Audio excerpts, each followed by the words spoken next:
With Road Rash 1, Electronic Arts brought the rough and gritty world of street racing to the Sega Genesis. Of course, it took things to the extreme with weapons, fighting, and cops, but the end result was something I enjoyed immensely.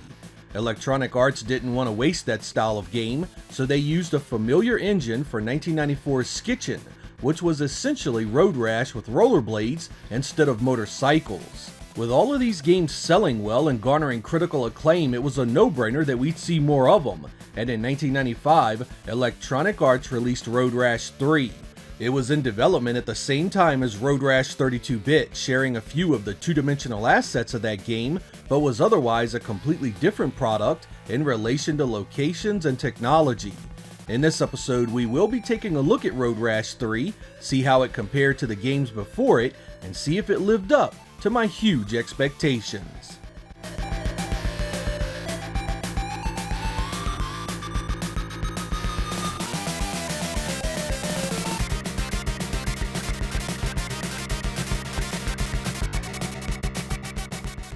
The first Road Rash had kept things isolated to the California countryside, while Road Rash 2 stretched the map a bit to include a few different states. For part 3 here, Road Rash goes worldwide, including locations like Australia, Kenya, Japan, Italy, Brazil, Germany, and the United Kingdom. That's 7 individual tracks, the most in the series at that point. The setup from there is just like the previous games, however.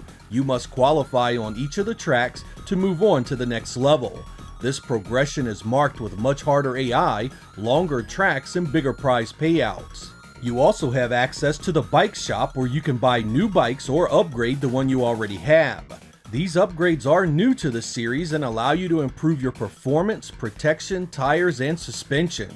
Be aware though, these upgrades do not follow you if you should buy any new bikes. Once a bike is sold, you lose all upgrades as well. New bikes fall into the familiar categories of rat bikes, sport bikes, and super bikes. Each category has their low and high-end variants, and some even come with a nitrous boost option to give you that burst of speed when you need it the most. We also see old and new weapons for you to use against your opponents. You can get the tried and true club or chain, but you can also get stuff like nunchaku, crowbars, cattle prods, and even oil cans. Unlike previous games, you are allowed to carry as many weapons as you can procure, switching them on the fly as you see fit. The stamina meter makes its return, and should you lose all of it, off your bike you're gonna go. Your bike has a life bar of its own as well, but once it reaches 0, it's race over and a hefty repair bill. Cops make a return to make your life miserable. Not only do you have to worry about them on the ground this time, but you have to worry about them in the air as well. Helicopters show up from time to time to mess with you, and should you be arrested, you will pay a fine and lose all your qualifications for that level. If you become broke or penniless during play, you have the new options of becoming a repo man for the bike shop owner or a snitch for the popo. Either way, you'll be doing their dirty work to get yourself back in good standing to continue your game. Finally, there are multiplayer options here should you need them. The Take Turns option allows you and a friend to play the same game by taking turns with a single controller. The split screen mode allows you to play the game together at the same time against a full pack of AI riders, and the mano a mano mode allows you to face off against one another with no other riders on the track. A password system allows you to continue should you be using original hardware to play.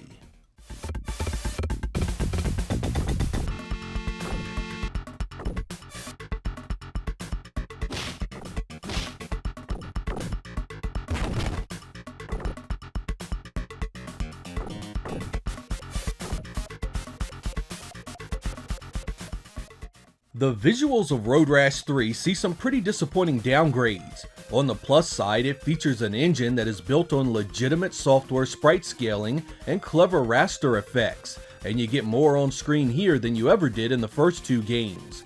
Animals, cars, cross traffic, cops, helicopters, and a ton of different kinds of debris to slow you down. The trade-off is a very choppy game, unfortunately. Since the engine is having to scale a ton of sprites on the fly, we see it struggle well below 20 frames per second constantly. This can be improved with an overclocked Genesis, but for the majority of you, this will be the worst running of the 16-bit Road Rash titles. There is also a hellish amount of dithering here. The upgrade to digitized assets mean the riders and backgrounds look far more washed out than before. In fact, just compare Road Rash 2 and 3 side by side. Look how much better the color on the riders and backgrounds come off not using any digitized assets. Look how much better the parallax scrolling is in the second game. I mean, some of the areas are so dithered down here, it's actually tough to make out any detail at all. Despite Road Rash 3 having more tracks, weapons, and features than the first two games, it is also the ugliest by a mile. I do understand the developers need to do some things different to try for a new look, but for software that was in its fourth generation at this point, I really think this was a terrible way to take the graphics of the franchise.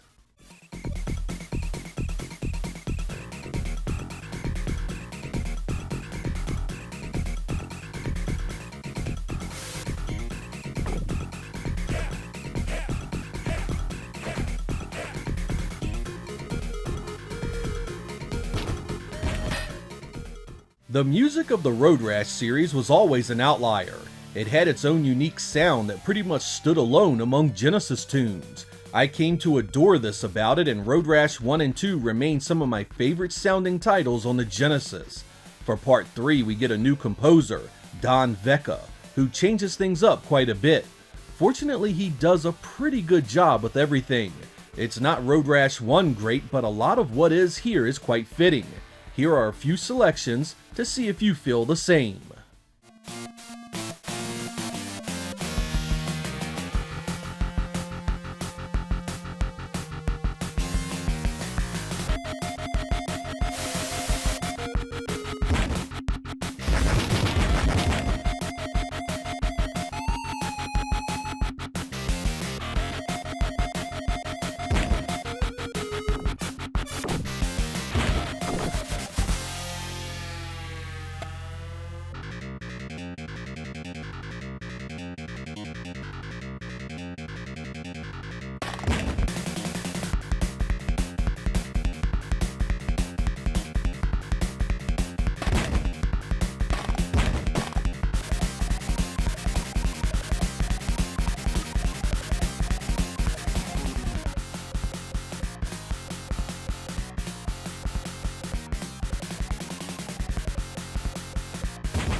You may think that because I was really tough on the graphics that I do not like Road Rash 3. That actually couldn't be less true. I really enjoyed the gameplay here. Despite the rough visuals and poor performance, it still plays pretty damn good. The developers knew they needed to give you a lot of leeway for the gameplay to work under these conditions, and the bike responds lightning fast to compensate. Like I said earlier, you can counter this with an overclocked console. It helps unchop some of the performance hang-ups and can make for a better time. Much of what makes this version so much fun to play is the sheer amount of content. Unlike past games, the stages change up level to level. So while there are never more than 5 at any given time, the next level will change up locations on you. Each area also has its own unique trackside scenery. You even have to watch out for which side of the road the oncoming traffic is on. The new weapons add a great sense of variety to your attacks, and being able to hold on to some of them race to race is really nice. The cops also add a nice bit of challenge this time, especially the roadblocks and aerial assault. The Repoman and Snitch options also add an entirely new twist to the game, basically turning you into a seek and destroy Terminator.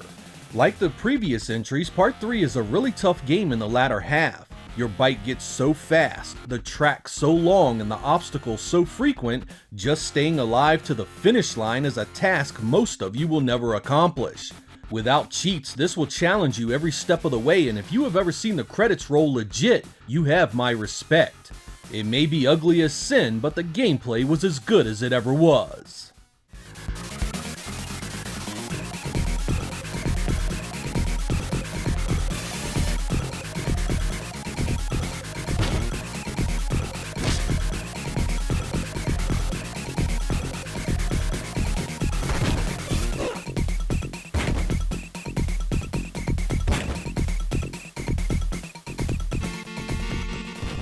The Road Rash series is one of my favorite line of retro games ever. I love the concept, the gameplay, the locations. I mean, I could sit and play this stuff for hours on end. And I have. Looking back and comparing the 16-bit releases today, I really wish that Electronic Arts had not used digitized sprites. It took color away from the nice backgrounds of the first two and just dithered everything else so much, it just looks so much worse than it should have. This may have worked on a Super Nintendo version of the game, but with the color palette of the Genesis, it just wasn't worth the hit. Outside of that and some performance gripes, this was a great game that I still enjoy quite often. Plenty of tracks, bikes, obstacles, and challenge await you here. If you don't own Overclocked original hardware, try playing it on the Debugger version of REGEN. You can smooth it up a bit and take care of some of those issues. Road Rash would go on to great things across many other platforms, but these 16-bit games still hold a special place with me. The way they played, the soundtrack, and the overall mood of them were something special. If Electronic Arts had any sense at all, they'd start this series up again on modern platforms. It's long overdue. I'm Sega Lord X. Thank you guys for watching, and I will catch you next time.